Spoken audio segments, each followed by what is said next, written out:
Hi, good morning. I'm Orit Kent, and this is my colleague Allison Cook. We are the founders and co-directors of the Pedagogy of Partnership. And many people know us as the Chavruta people. We do, in fact, work on Chavruta and helping to scaffold that process in a really robust, rich way. But what few people may know about us is that really a lot of that work is about scaffolding a meaning-making process that empowers learners with skills and attitudes for becoming meaning makers themselves when they engage with each other and the text. So we want to actually give you an example of one tool that we use to enable this process. So we're going to actually have you be active learners yourselves for a little while, which is a core principle of meaning making. And you'll find in front of you what we call a text learning protocol.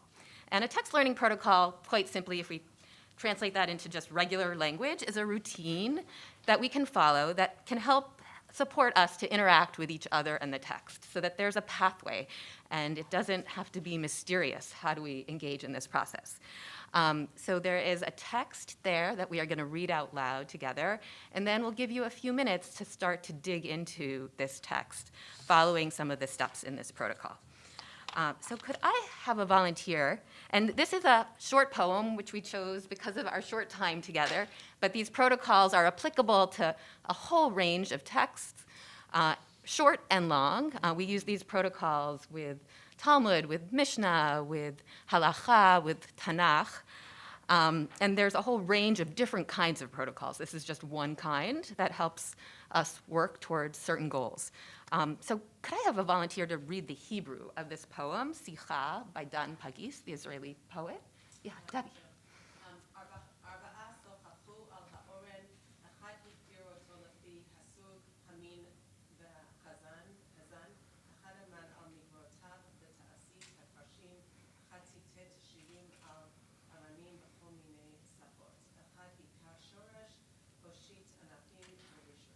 Thank you so much. Thank you for bringing our text partner into the room. And can I have someone just read it in English as well? Four conversed about the pine tree. One defined it according to genus, class, and variety. One held forth about its shortcomings in the lumber industry. One quoted verses about pine trees in numerous languages. One struck root, put forth branches, and rustled. Wonderful. Thank you. So we want to turn to the next page and just have a few minutes, probably about 4 or 5 minutes, to sit with the people at your table and in the second row back there, if the two of you could connect and just start with step 1 to greet your partners. And then we're going to skip to steps 3 and 4, the zooming in and beginning to really notice what our text partner is saying to us. So we'll tell you when it's time to come back, but really enjoy this process of beginning to dig into this poem with somebody else. Just please finish your thoughts for right now so we can come back to dig in at another layer.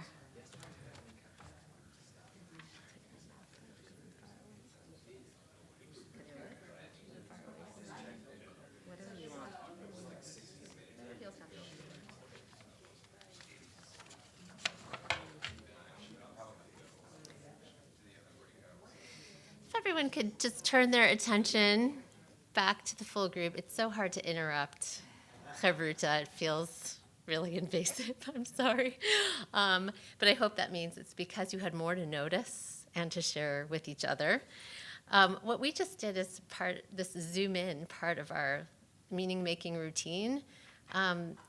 It facilitates people to notice the little details, whatever they are, that happen to jump out to whoever we are, and share that with other people. And in that way, we help give the text a voice and make it come alive for each other. And we also reveal a little bit of ourselves as well, about for whatever reason, why the aspects of this poem might have pulled our attention.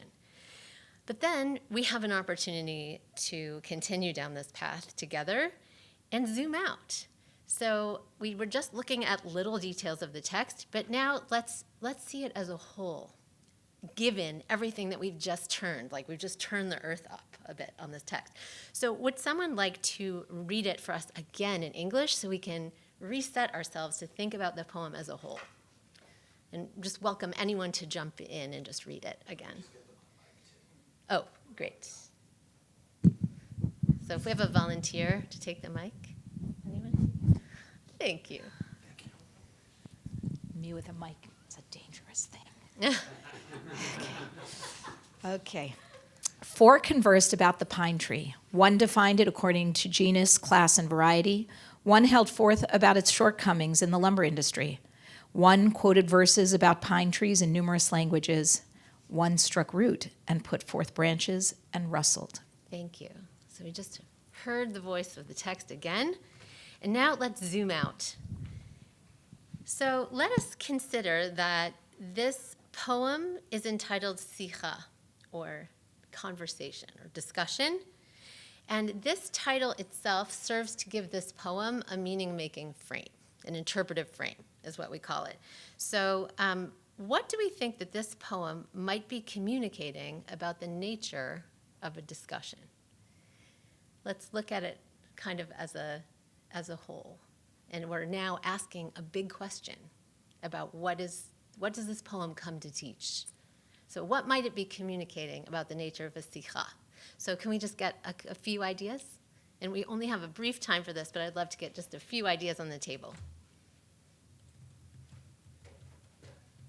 Who's that? I can't talk the whole time.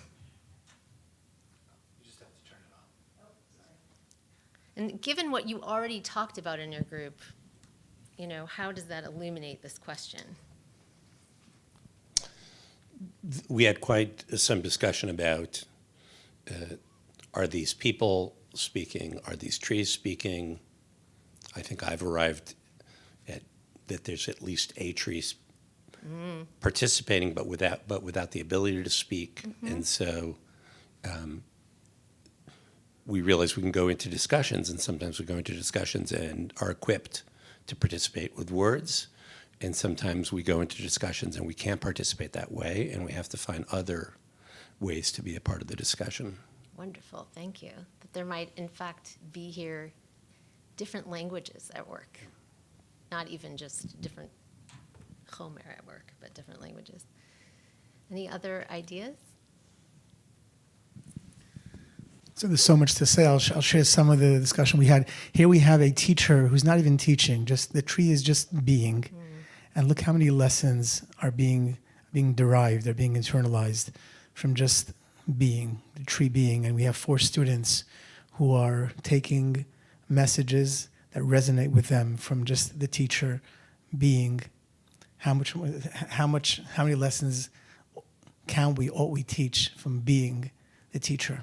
And of course, we also focus on multiple intelligence, how the analytical student, the exploratory, the visual learner, and of course the experiential learner, the yalla. Let's do something with it. All taking. So this is a great choice. Beautiful, Text. beautiful. So and I love the idea that the tree is the teacher. We often think about the tree as the text. People, the conversants in the poem are sort of making meaning of that, but that idea that yes, it is both in a way the text, but the text is the teacher. I mean, and I love this idea of just being, and look what happens when you just be. Thank you. There's so much more to unpack here, and so many different resonances that we could unpack if we had more time, both in this cycle of zooming in and also zooming out.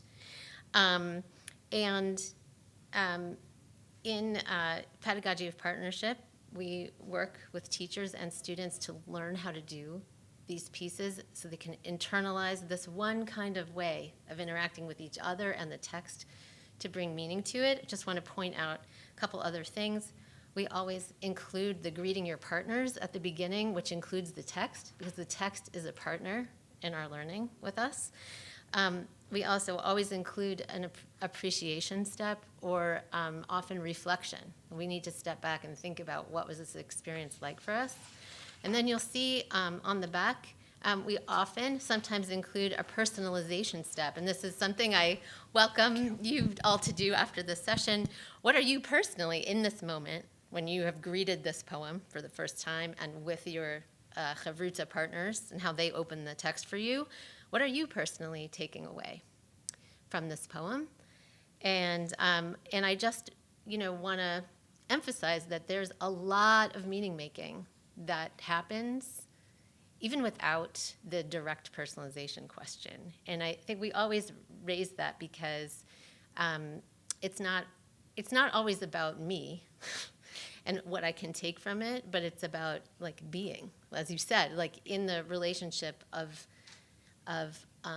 trying to really listen to what might this text be telling us. And it's really that interpretive work that is what actually empowers learners to have relationships with each other and text. And then finally, we know that if we can teach learners how to do this and give them the skills and attitudes to approach one another in a text like this, we can help them experience what we teach and call this partnership stance, which is at the back of this.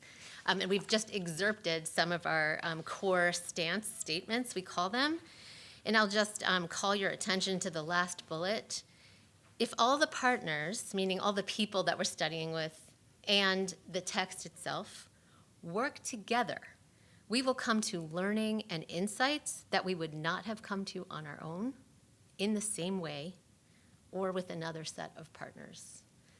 That these tools allow us to make meaning together that is both particular and also enduring. And that is the work that we do. And I'm happy to take questions.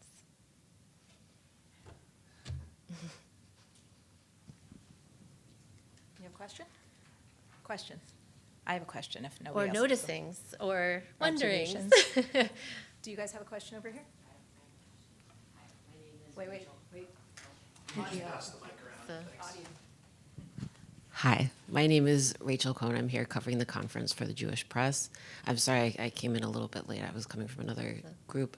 I was wondering, is this kind of an operationalization of like the classical Chavrusa way of learning to kind of break it down for people who maybe aren't familiar with it, or is this coming from a different starting point? It is. It is coming from a deeply rooted place of our traditional learning practice and in recognition of this incredible interpretive tradition that we are a part of. And it also is, and I would say that is also being illuminated by what we know about education from the field of general education and 21st century learning, and all kinds of other methods that we have access to, and we see how these things are in vibrant conversation with each other. Do you want to add to that, Orit? Yeah, just to add on, I think it's for everybody, because as we go from learning space to learning space, people don't magically know what to do, even if they know the term chavruta. And we find no matter the space we're in and the familiarity with the term itself, the actual process and how do we do this in a way that is generative and meaningful and productive is often very mysterious to learners. And there shouldn't be a mystery to it. There are pathways and ways we can really support students to engage in this amazing process that we have in our tradition and to really feel the joy and love of learning. Hi. I'm wondering, in a context in which the students, the discussion, there are no right answers. This is not math or playing the piano where you have to get the notes right. How do you are we able to track students' improvement of their skills when the outcomes don't really matter? The specific outcomes don't matter. So, David, thank you for asking that question, because this is a common question and also, in a way, like a misconception. So what we introduced, and I know we have to go, what we're talking about here is helping educators and students understand what interpretive work is. That is not the same as opinion, and it is not the same as anything goes. To build or discover an interpretation means that you are making a claim about meaning that can be and must be supported by the text itself. So if we want to include our text partner and uphold the integrity of our text partner, which we do, we need to be going back to the text and bringing evidence from that text. So very much of the work that we do is about helping students learn to uphold that evidence from the text and bring it and learn those skills of analysis. But in order to care for the text, we need to do that because we can't tell the text what it means if we can't support it from the text's own voice. So this is a huge part of our work, and helping teachers understand that they need to hold that interpretive work, and here are the tools to do that. For many, many teachers we work with, it's an enormous aha moment, and it shifts completely what happens in the classroom. And that's where meaning making happens. Thank you. Thank you very much.